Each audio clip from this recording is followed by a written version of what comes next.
وہ تھر تھر کانپ رہی تھی، آہستہ آہستہ مٹی دھول بیٹھنے لگی۔ تب صبرین کو ہوش آیا کہ وہ کسی مرد کے سینے میں دبی ہوئی ہے۔ اگر وہ اسے نہ بچاتا تو ابھی یہاں پر صبرین کے وجود کا نام و نشان بھی نہ ہوتا۔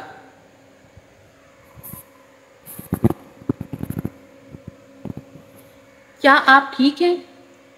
کیا تم ٹھیک ہو؟ دونوں نے ایک ساتھ ایک دوسرے سے جملہ بولا۔ صبرین جانی پہچانی آواز پر چونک کر ہوش میں آئی، اور جب اس کے چہرے کو دیکھا تو شدید حیرت کا جھٹکا لگا۔ یہ شہزام سوری تھا، اس کا شوہر، اس کا محافظ۔ تم بے وقوف لڑکی، کس نے کہا تم کو کنسٹرکشن سائٹ پر آنے کے لیے؟ شہزام نے اٹھ کر اسے بھی ایک ہاتھ سے اٹھا کر اپنے پیروں پر کھڑا کیا۔ وہ ابھی تک کانپ رہی تھی۔ شہزام نے اس کے کانپتے لرزتے وجود اور خوف سے پیلے پڑتے چہرے کو دیکھا تو کھینچ کر ساتھ لگا لیا، جیسے وہ متائیں جاں ہو۔ اگر اسے کچھ پل دیر ہو جاتی تو کیا ہوتا؟ وہ تصور کرتے بھی کانپ گیا تھا، لیکن مرد تھا، سنبھل گیا تھا۔ میں یہاں کمروں کی میجرمنٹ کے لیے آئی تھی، وہ خوفزدہ سے اسے بتا رہی تھی۔ اس کی ٹانگیں کانپ رہی تھی، اسے تعجب تھا، کیا یہ سال اس کے لیے منحوس ہے؟ وہ جہاں بھی جاتی ہے اس کے ساتھ کوئی نہ کوئی حادثہ پیش آتا ہے۔ تو پھر ہیلمٹ کیوں نہیں پہنا؟ شہزام اس پر چیخا، وہ اندر سے ڈر گیا تھا۔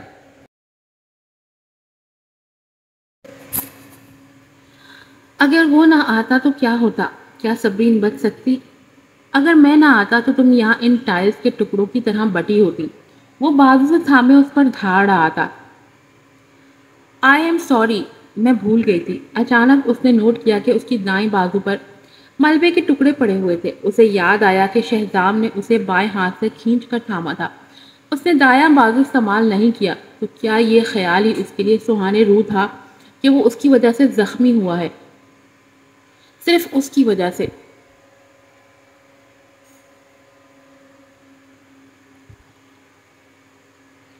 اسے بچاتے ہوئے شہزام نے خود پر سیرامک کے ٹکڑے برداشت کیے تھے۔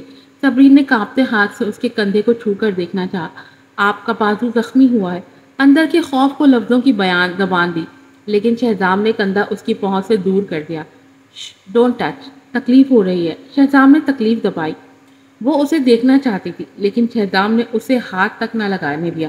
میں ایمبولینس کو کال کرتی ہوں۔ صبرین کے کانپتے ہاتھ نمبر ملانے لگے۔ وہ یہ جان کر ہی پریشان تھی کہ شہزام کو سیریس چوٹ لگی ہے۔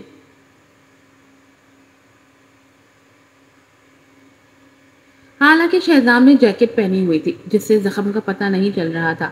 پریشان مت ہو، چوٹ گہری نہیں ہے۔ شہزام کا رنگ پیلا پڑا ہوا تھا، مگر تکلیف کے باوجود بھی شہزام کا چہرہ کھڑے پانی کی طرح ساکت تھا۔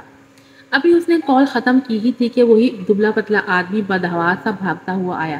میم معاف کیجیے گا، مجھے نہیں معلوم تھا ایسا ہوگا۔ تو یہ تم تھے جو اسے یہاں لائے۔ میں اس کے پیچھے کی سازش کو جان کر رہوں گا۔ اس سازش کو پلان کرنے والے کو تو میں دیکھ لوں گا۔ وہ جو کوئی بھی ہے اسے بتا دینا۔ صبرین کو اکیلا سمجھنے کی غلطی مت کرے، ورنہ وہ اسے زبردستی دھمکی دیتا۔ صبرین کو حصار میں لے کر وہاں سے نکل آیا۔ پیچھے حدید عالم نے کانپتے ہاتھوں سے کسی کو کال ملائی تھی۔ ہیلو سر، پلان ناکام ہو گیا۔ صبرین کافی شچوپنج میں پڑ چکی تھی۔ پلیز مجھے دکھائیے۔ اس نے ہاتھ بڑھا کر اس کا زخم دیکھنا چاہا، لیکن شہزام نے خود کو اس کے ہاتھ کی پہنچ سے دور کر دیا۔ اچھا، تم ڈاکٹر ہو کیا؟ جانتی بھی ہو کہ زخم دے کر زخموں کا علاج کیسے کرتے ہیں؟ مانی خیزی سے اس کے پچھلے سلوک پر طنز کرتا۔ صبرین سمجھ کر خاموش رہ گئی۔ اس کے الفاظ وہ خوب سمجھ رہی تھی۔ وہ اس کے سلوک کو نشانہ بنا رہا تھا، لیکن اس وقت بیٹھ کر یہ معاملہ سلجھانے کی بات نہیں تھی۔ اس کے زخموں سے خون رس کر اس کی شرٹ کو داغدار کر چکا تھا۔ شرٹ کا اوپری حصہ چپچپا سا ہو گیا تھا، جس سے صاف زخم کی گہرائی کا پتہ چل رہا تھا۔ آپ کے کندھے سے خون بہ رہا ہے۔ شہزام وہ بے چینی اور فکرمندی سے بول اٹھی۔ بکواس نہیں کرو۔ اس کی کیئر پر شہزام کو غصہ آ گیا، لیکن چیخنے سے زخموں میں ٹیس ابری تو بے اختیار اٹھ کر کے آ۔ اس کی پیشانی عرق آلود ہو چکی تھی، حالانکہ یہ سرد موسم تھا۔ صبری نے پریشانی سے اس کی پیشانی پر پسینہ دیکھا اور پھر سے ایمبولینس کو فون کرنے لگی۔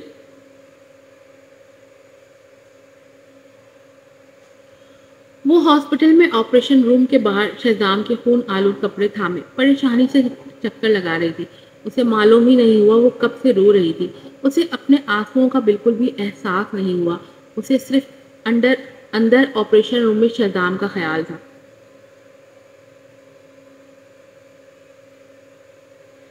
اگر اس کی جگہ وہ ہوتی تو اتنے گہرے زخم سہ نہ پاتی اور یقیناً درد سے بے ہوش ہو چکی ہوتی۔ لیکن شہزام نے خاموشی سے تکلیف سہی تھی، ایک لفظ بھی منہ سے نہیں کہا تھا۔ اسے سمجھ میں نہیں آ رہا تھا کہ وہ شہزام کی شخصیت کو کن الفاظ سے بیان کرے۔ اسے الفاظ نہیں مل رہے تھے۔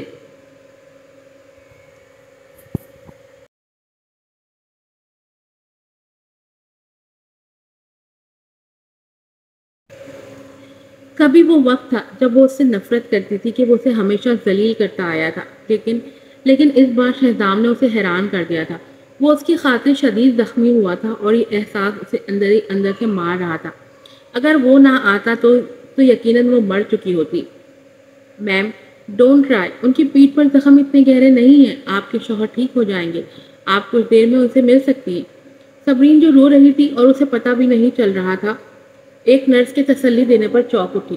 کیا وہ رو رہی تھی اور اسے پتہ بھی نہیں چلا؟ جب اس نے ہاتھ بڑھا کر اپنا چہرہ صاف کیا تو واقعی آنسو ہی تھے۔ کچھ دیر کے جان لیوا انتظار کے بعد وہ بھاگتی ہوئی وی آئی پی روم میں گئے، جہاں شہزام پٹیوں میں جکڑا زرد چہرہ لیے لیٹا تھا۔ شہزام نے اس کے روئے روئے چہرے کو دیکھ کر دل میں میٹھی میٹھی سی کسک محسوس کی تھی، اور وہ اس کے لیے رو رہی تھی۔ شہزام نے چاہا کہ اس پگلی کے ہاتھ بڑھا کر آنسو صاف کرے، مگر درد کی وجہ سے وہ بازو ہلا بھی نہیں پا رہا تھا۔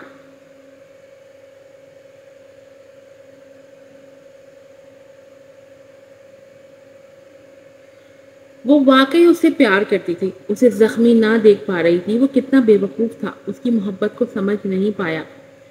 اس وقت ایک نرس اندر آئی، اس نے شہزام کی ڈرپ میں ایک دوا انجیکٹ کی اور مسکراتے ہوئے اس خوبصورت لڑکی کو دیکھا جو رو رہی تھی۔ میم، آپ ان کی کیا لگتی ہیں؟ یہ میری وائف ہے، شہزام نے صبرین پر سے نظر ہٹائے بنا نرس کو جواب دیا۔ اس کے جواب پر صبرین نے چونک کر اسے دیکھا، پھر اس کی آنکھوں میں خوشگوار رنگ اترنے لگے۔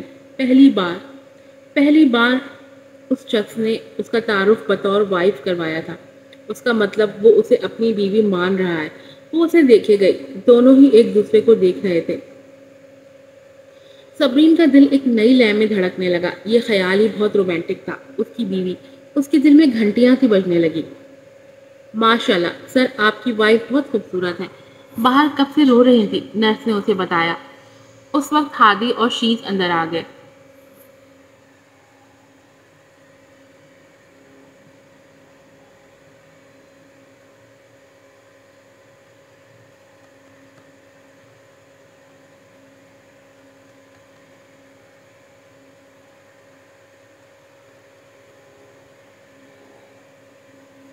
کیسے ہو یار، ڈرا ہی دیا ہمیں تو، شیز نے پریشانی سے کہا اور ساتھ کرسی کھینچ کر بیٹھ گیا۔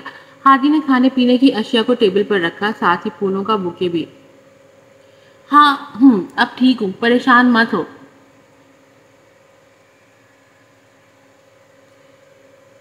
تھوڑی سی چوٹ ہے، شہزام نے لاپرواہی سے کہا، حالانکہ اس کے چہرے کے تاثرات بتا رہے تھے کہ اسے کتنی تکلیف ہے۔ جلدی سے ٹھیک ہو جاؤ، اب تم تو ادھر ہسپتال میں ایڈمٹ ہو، ادھر فرم کو کافی سارے مقدمات کو پوسٹ پون کرنا پڑے گا، ہم کو 1 ارب سے زیادہ کا نقصان ہوگا، شیز نے جیسے شکایت کی۔ شہزام نے صبرین کے جھکے بھیگے چہرے کو دیکھ کر ہنکارا بھرا۔ اسے ادا کرنے دو، میں اس کو بچانے کی کوشش میں ہی زخمی ہوا ہوں، تو اب صبرین کو چاہیے کہ نقصان کے پیسے ادا کرے۔ شہزام نے صبرین کی طرف آنکھوں سے اشارہ کیا، لیکن اس دوران ایک بار بھی نظریں صبرین کے چہرے سے نہیں ہٹائی تھیں۔ اس کے لیے یہ خیال ہی خوبصورت تھا کہ وہ اس کے لیے رو رہی ہے۔ صبرین نے بھیگی پلکیں اٹھا کر حیرت سے اس کو دیکھا، اندر سے وہ دہل کر رہ گئی۔ 1 ارب روپے، وہ تو مر کر بھی ادا نہیں کر سکتی۔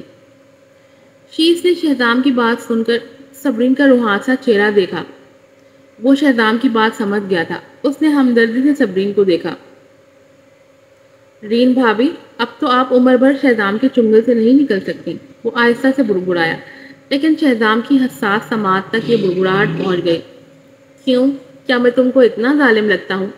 شہزام نے خفگی سے شیز کو گھورا، اس کی بات پر شیز ہڑبڑا کر کھانسنے لگا۔ میں غلط تھا میرے بھائی، میری توبہ۔ شیش نے اس کی گوئی پر اپنے کان پکڑے۔ ویسے حیرت ہے، ایس اے کارپوریشن والوں کی ہمت کیسے ہوئی بنا کسی وضاحت کے تمہیں تکلیف پہنچانے کی؟ میں نے کورٹ میں کیس داخل کر دیا ہے، ایسے ہی تو جانے نہیں دے سکتے ہم انہیں۔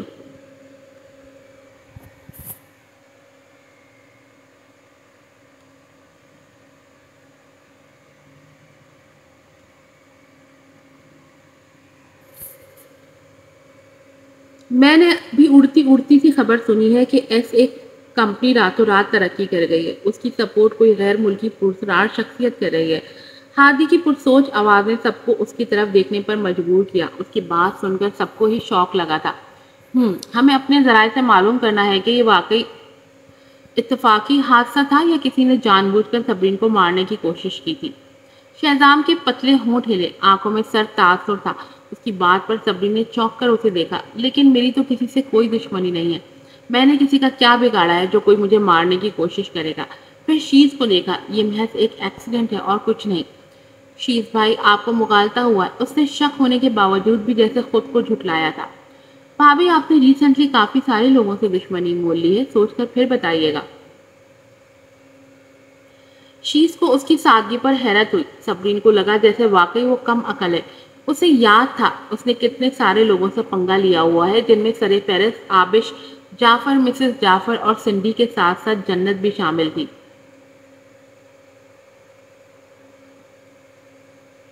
اس کی پیشانی پر تفکرات کی لکیریں اور چہرے پر پریشانی کے سائے دیکھ کر شہزام سے رہا نہ گیا۔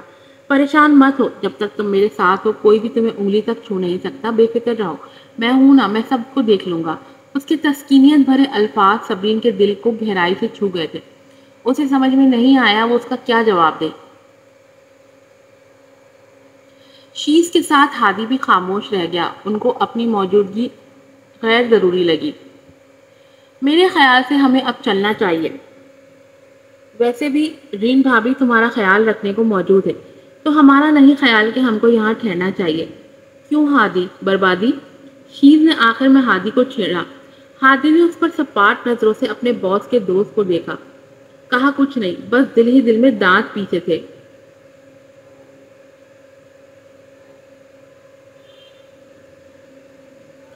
ہاں کیوں نہیں، بالکل، میں خیال رکھ لوں گی۔ صبرین نے یکدم سر ہلایا۔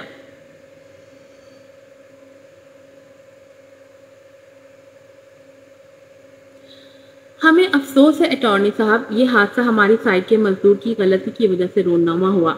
اس کے لیے کمپنی آپ سے معذرت چاہتی ہے اور بطور ازالے کے 30 کروڑ کا چیک آپ کی خدمت میں پیش کیا ہے۔ کمپنی کا مینیجر شہزام کے پاس بیٹھا ہوا تھا۔ اس کے ہاتھ میں چیک تھا جو وہ شہزام کے آگے بڑھائے ہوئے تھا۔ شہزام کے لیے تو اتنے پیسے ایک عام بات تھی، تو وہ کافی لاپرواہ نظر آ رہا تھا۔ لیکن صبرین دنگ رہ گئی تھی۔ اس کے حالات اب ایسی سطح پر آ چکے تھے کہ وہ 30 کروڑ کا صرف تصور ہی کر سکتی تھی، جبکہ شہزام نے چیک لے کر ایسے ہی سائڈ ٹیبل پر پھینک دیا تھا۔ ٹھیک ہے، تم اب جا سکتے ہو، شہزام کی سرد آواز گونجی۔ مینیجر اس کے رویے پر ہکا بکا رہ گیا۔ شہزام نے اسے پانی تک نہیں پوچھا تھا، چیک بھی ایسے لیا جیسے احسان کر رہا ہو۔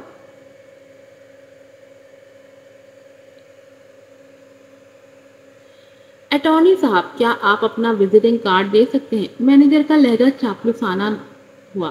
وہ اتنے بڑے وکیل سے ملاقات پر دل سے خوش تھا اور چاہ رہا تھا اس سے کوئی رابطہ ضرور رہے تاکہ مستقبل میں اس کے کام آ سکے۔ صبرین، میں کافی تھک چکا ہوں، ان صاحب کو دروازے تک چھوڑا ہوں۔ شہزام نے جواب دینے کی بھی زحمت نہیں کی بلکہ اپنی آنکھیں بند کر لیں۔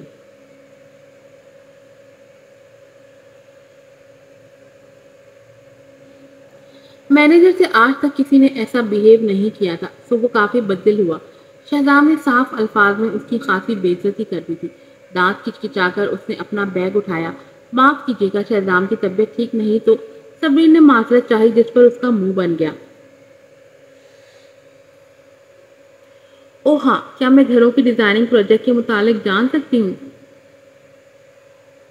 اس کی بات پر مینیجر کے چہرے پر ناگوار تاثرات آ گئے۔ وہ اس جیسی غریب ڈیزائنر کے منہ نہیں لگنا چاہتا تھا۔ سو بد تہذیبی سے بولا، میں انچارج نہیں ہوں، بہتر ہوگا تم متعلقہ شعبے کے کسی شخص سے رابطہ کرو۔ یہ کہہ کر وہ رکا نہیں بلکہ سر جھٹکتا باہر نکل گیا۔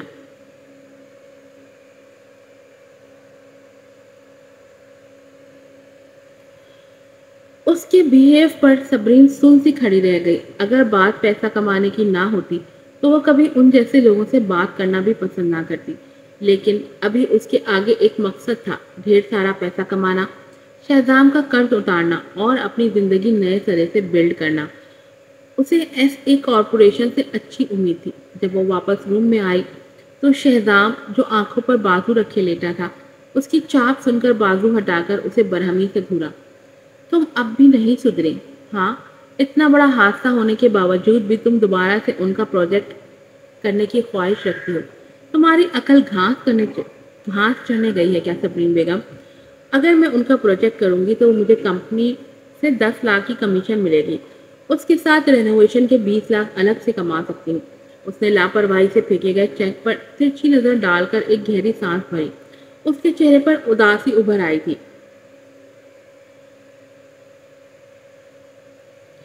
30 کروڑ ہو سکتا ہے آپ کے لیے بڑی رقم نہ ہو، لیکن میری جیسی عام لڑکی کے لیے بڑی رقم ہے۔ میں شاید عمر بھر بھی اتنے پیسے اکٹھے نہ کر پاؤں۔ کیا تمہیں پیسوں کی تنگی ہے؟ شہزام نے اسے سرد نظروں سے دیکھ کر ٹیبل سے چیک اٹھا کر اس کی طرف بڑھایا۔ تم اسے خرچ کر سکتی ہو۔ صبرین تو جیسے بے ہوش ہونے لگی۔ وہ اسے 30 کروڑ کا چیک بخوشی دے رہا تھا۔ 30 کروڑ ایک بڑی رقم ہوتی ہے۔ اسے عرصہ ہوا تھا اتنی بڑی رقم دیکھے، لیکن وہ اس سے یہ رقم نہیں لے سکتی تھی۔ اس نے بے اختیار لب بھینچ کر نفی میں سر ہلایا۔ نہیں، یہ آپ کی رقم ہے، میں نہیں لے سکتی۔ اس پر شہزام نے بھویں ناسمجھی سے اچکا کر اسے سر سے پیر تک دیکھا۔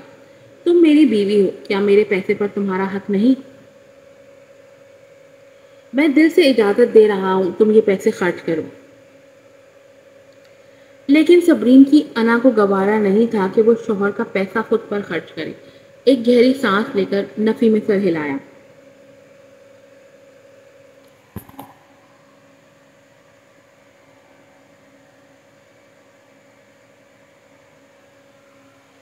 میں اپنی قابلیت کے بل پر کمانا چاہتی ہوں۔ میں ان عورتوں میں سے نہیں ہوں جو اپنے شوہر کے پیسوں پر نظر رکھتی ہیں۔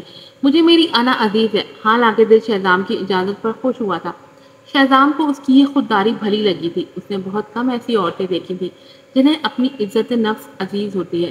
ایسی عورتیں اب ناپید تھیں جن کا باطنی اور ظاہری کردار مضبوط ہوتا ہے۔ صبرین کو محسوس ہوا شہزام کب سے اسے بنا پلک جھپکتے اسے دیکھ رہا ہے۔ تمہیں مجھ سے زیادہ امیر شوہر نہیں مل سکتا تھا، شہزام کی گمبھیر آواز کمرے میں گونجی۔ صبرین نے تعجب سے اس کا گھمنڈی جملہ سنا۔ آپ بہت خود پسند ہیں شہزام۔ صبرین کو اس کے جملے سن کر لگا جیسے شہزام نے اس پر طنز کسا ہو۔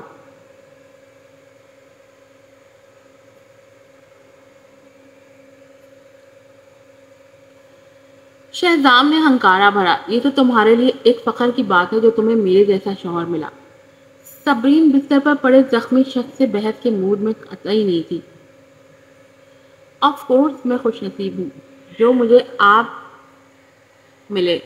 آپ تو میری بخت کا ستارہ ہے، میرے محافظ بھی۔ مجھے واقعی آپ کی بیوی بننے پر فخر ہے۔